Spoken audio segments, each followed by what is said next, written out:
Ibyo reka twongere kubaha ikaze muri aya makuru yo mu karere k'ibiyaga bigari. Turahera ku mbaraga zikomeje gukoreshwa n'igisirikare cya FARDC, igisirikare cya guverinoma y'u Burundi gifatanyije n'igisirikare cya Wazalendo. Ku masaha yatambutse ibi bisirikare byombi byongeye gukoresha imbaraga zikomeye cyane, imbaraga aho zifashishije indege zitagira abapiloti zo mu bwoko bwa drone CH4 mu kugaba ibitero ku birindiro by'abarwanyi batwirwanaho bifatanyije n'inyeshyamba za M23 muri axe Mikenye mu ntara ya Kivu y'Amajyepfo. Ni igitero cyaje kuba cyasigaramo abasirikare b'inyeshyamba za M23 ndetse n'abarwanyi batwirwanaho benshi cyane, turi bugende tubigarukaho. Akandi turaza kugenda tugaruka ku bitero bikomeye cyane, ibitero simusiga igisirikare cy'u Burundi cyaje kugaragaza muri axe ya Katogota mu ntara ya Kivu y'Amajyepfo. Ni byinshi bikomeje kugenda abitangazwa kuri iki gisirikare cy'Abarundi gikomeje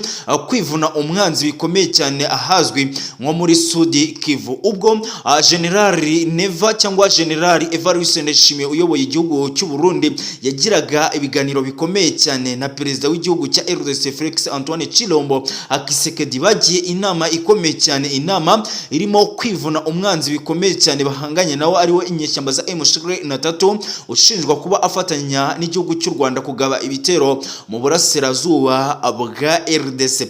Turaza kugaruka ku nama ikomeye cyane yahuje bamwe mu baperezida bagiye batandukanye ba East Africa. Inama rero igamije gushakira hamwe umutekano w'uburasirazuba bwa RDC ndetse muri rusange n'akarere k'ibiyaga bigari. Nuko ku ruhande rw'u Rwanda hitabiriye Retired General James Kabarebe, naho ku ruhande rw'igihugu cya RDC hitabiriye uwitwa Intare y'Ingore Therese Kayikwamba.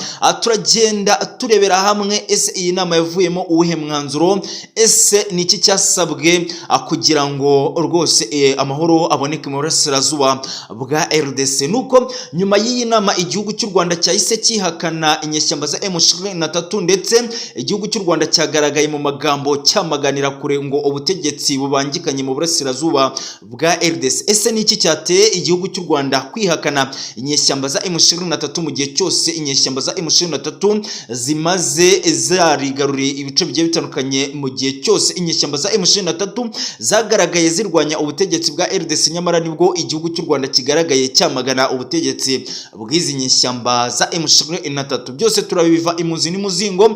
Turaza kugaruka kubiri kugenda binugwanugwa bivugwa yuko uwitwa Sultani Makenga yaba yaramaze gutandikira ndetse yaba yaramaze kuva mu murongo w'igisirikare cy'inyeshyamba za M23, ko uwitwa Sultani Makenga yaba yaramaze gusimbuzwa uwitwa uwahoze ari perezida w'igihugu cya RDC Joseph Kabanga Kabila.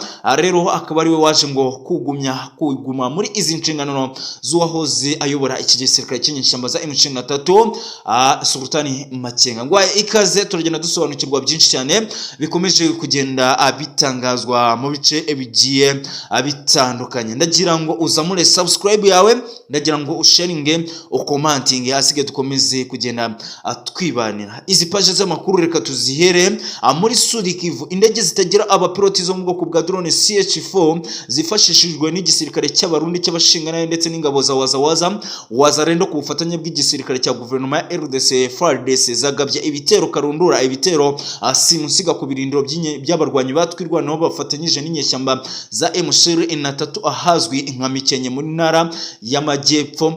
Rero izi ndege zitagira abapiloti zaje gucucuma bihambaye cyane ibi birindiro by'abarwanyi batwirwanaho bafatanyije n'inyeshyamba za M23 mu gace ka Mikenye mu ntara ya Kivu y'Amajyepfo. Nuko izi ndege zitagira abapiloti zo mu bwoko bwa drone CH4 zagurutse muri axe Kisangani zerekeza ku birindiro by'aba barwanyi batwirwaneho, zibyubama hejuru zirabicucuma bihambaye cyane kugeza magingo ya umubare uri kugenda uturuka mu gace ka Mikenye uratangaza ko abarwanyi batwirwaneho bagera kuri 76 baje kuba bahasiga ubuzima nyuma y'ibi bitero byagabwe n'izi ndege zitagira abapiloti zo mu bwoko bwa drone CH4 zoherejwe n'iki gisirikare cy'abarundi ndetse n'igisirikare cya guverinoma FARDC ndetse na wazarendo. Ni ibihombo bikomeye cyane bikomeje kuza byototera igisirikare cy'inyeshyamba za M23 kidahwema gushinjwa kuba gifatanya n'igihugu cy'u Rwanda kugaba ibitero mu burasirazuba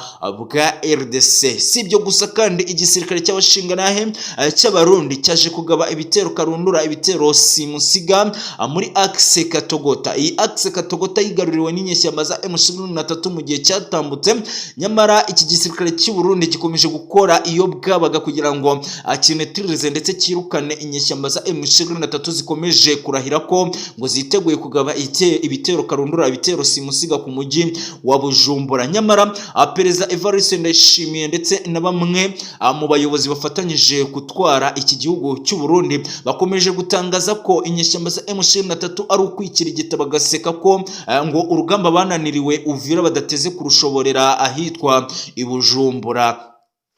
M23 ikomeje gukoresha ingufu nyinshi cyane ndetse n'imbaraga nyinshi cyane kugaba ibitero simusiga mu ntara ya Sud Kivu mu bice bigiye bitandukanye. Nyamara ingabo z'abarundi z'abashingana zifatanyije n'igisirikare cya wazarendo ndetse n'igisirikare cya guverinoma FARDC bakomeje kuba ibamba rikomeye cyane.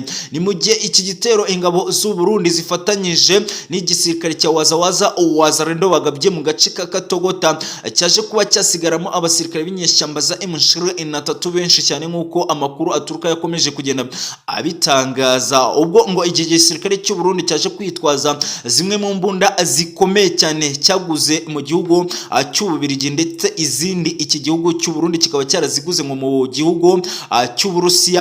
Izi mbunda karundura, izi mbunda simusiga ngo ziboneka muri iki gihugu cy'u Burundi gusa ngo nta kindi gihugu ziri kubonekamo, zaje kuba zakwifashishwa mu kurimbura ndetse no gucucuma bihambaye abarwanyi ba M23 mu gace ka Katogota. Amakuru aturuka yaravuga yuko abarwanyi bagera kuri 91 baje kuba bahasiga ubuzima muri iyi axe ya Katogota mu ntara ya Kivu y'Amajyepfo, nk'uko zimwe mu mboni zikomeje kugenda azitugezaho aya makuru.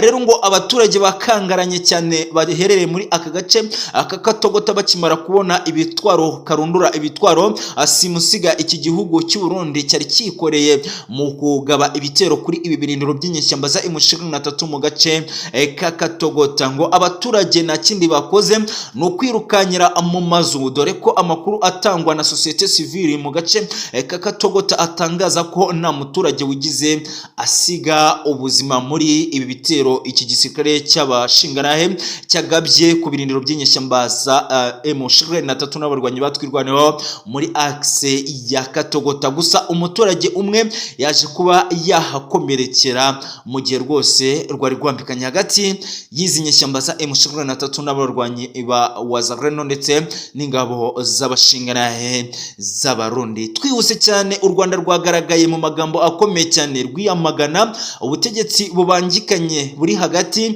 y'ubwa Kinshasa ndetse n'ubutegetsi bw'inyeshyamba za M23 buherereye ahazwi nko mu ntara y'Uburasirazuba bwa RDC. Mu gihe cyose inyeshyamba za M23 zahanganiye n'ubutegetsi bwa Felix Antoine Chilombo Kisekedi ndetse n'ubundi butegetsi bwabanjirije ubw'uyu mugabo, nuko ari bwo bwa mbere u Rwanda rwagaragaye rwamagana ubutegetsi bw'izi nyeshyamba za M23. Nyamara u Rwanda mu gihe cyatambutse cyose gishize nuko rwagaragaye rushimangira ko ubutegetsi bw'inyeshyamba za M23 buri guhanganira kugarura amahoro ndetse no kwimakaza ngo kwishyira ukizana ndetse no gushaka ngo uburenganzira bwabo mu gihugu cyabo ngo bavukamo. Rero u Rwanda rwaje ibyo byose kubirenza amaso, rwose rutangaza amagambo akomeye cyane, aho rwatangaje ati turamaganira kure ubutegetsi bubangikanye hagati y'ubutegetsi bwa Kinshasa ndetse n'ubutegetsi bw'inyeshyamba za M23. Aya magambo yaje kuba yafatwa nk'amagambo y'ubujyajya akomeye cyane rwose. Aya ni amagambo yaje kuba atavugwaho rumwe n'abatavuga rumwe n'ubutegetsi bw'inyeshyamba za M23.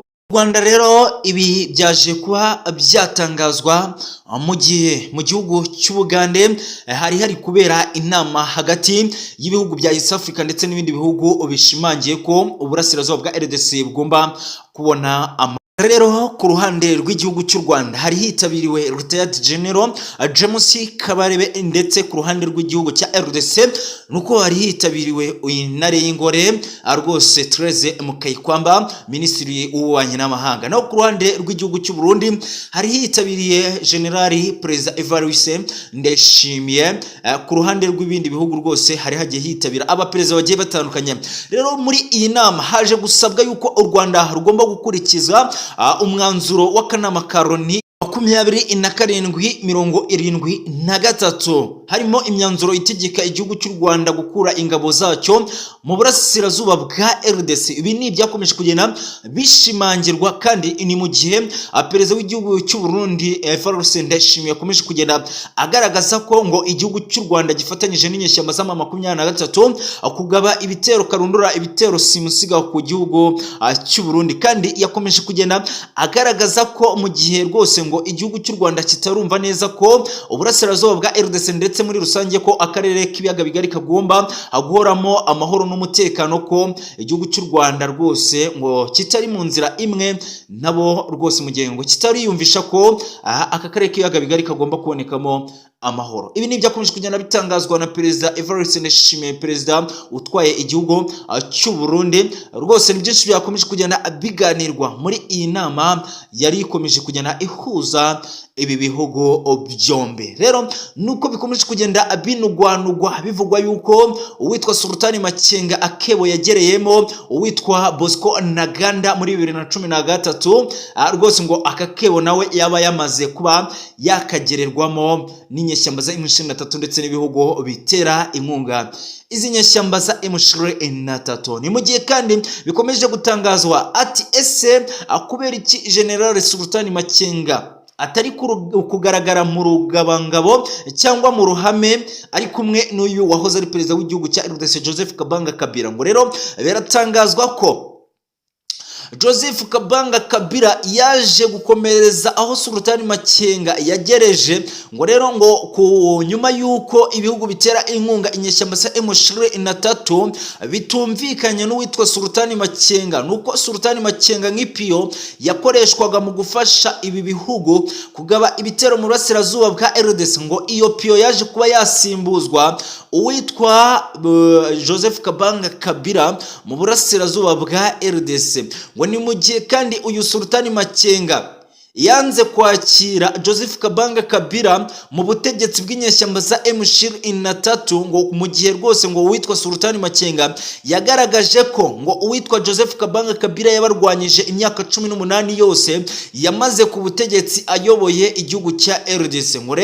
Ngo rero uyu Sultani Makenga nyuma yuko yanze kwakira uyu Joseph Kabanga Kabila nuko yaje kuba yatabwa muri yombi n'ibi bihugu bitera inkunga inyeshyamba za M23, ngo ku nama yari ikozwe hagati y'ibi bihugu ndetse n'inyeshyamba za M23. Rero biranugwanugwa bivugwa yuko uyu Generali Sultani Makenga yaba atakiri ipiyo ikenewe ku ruhande rw'inyeshyamba za M23. ngo ni mu gihe kandi abasirikare be batangiranye uru rugamba bose barashwe n'ingabo z'abarundi mu bice bya Sud Kivu ndetse no mu bindi bice bigiye bitandukanye. Rero ngo ubu igisirikare cy'inyeshyamba za M23 giherereye mu burasirazuba bwa RDC nuko ari igisirikare gishyashya cy'ibihugu bishinjwa kuba bitera inkunga inyeshyamba za M23, harimo igihugu cy'u Rwanda, Uganda, Kenya ndetse n'ibindi bihugu bigenda binugwanugwa nka Sudani ndetse n'ibindi bihugu bigiye bitandukanye. Rero ngo iki gisirikare cyose kikaba ari gisirikare gishyashya cyaforomwe kugira ngo gifatanye n'uyu nguyu Joseph Kabanga Kabila, mu gihe bikomeje kugenda abinugwanugwa bivugwa yuko umwe mu basirikare bari bakuriye n'iki gisirikare cy'inyeshyamba za M23 ari ihuriro Alliance Favre de Congo, Colonel Nanga yaba yararashwe n'igisirikare cy'abarundi ndetse n'igisirikare cya Wazalendo mu mirwano iherutse hagati y'ababarwanyi ba M23 ndetse n'igisirikare cy'abarundi. Rero yaba ari amarira akomeye cyane, yaba ari agahinda gakomeye cyane kuba waragerageje kurwana bihambaye kugira ngo urwanire ubutegetsi ukaza gusimbuzwa, nyamara uyu Sultani Makenga nuko bikomeje kugenda bivugwa binugwanugwa kandi na nduru ivugira ubusa. Nyamuneka uhagarariye igisirikare cya FARDC ku munsi w'ejo yatangaje amagambo akomeye cyane ubwo Joseph Kabila Kabanga yari mu mbwirwaruhame n'abakuru b'amadini yatangaje ko ngo igisirikare kiri ku butegetsi ari icyo yitoreje. Rero uhagarariye igisirikare cya FARDC yatangaje ati icyo kirumbo cyatoje nde, icyo kirumbo cyavuye ku butegetsi cyambuye imishara abasirikare ndetse n'agahimbaza musiki, kiratangaza ko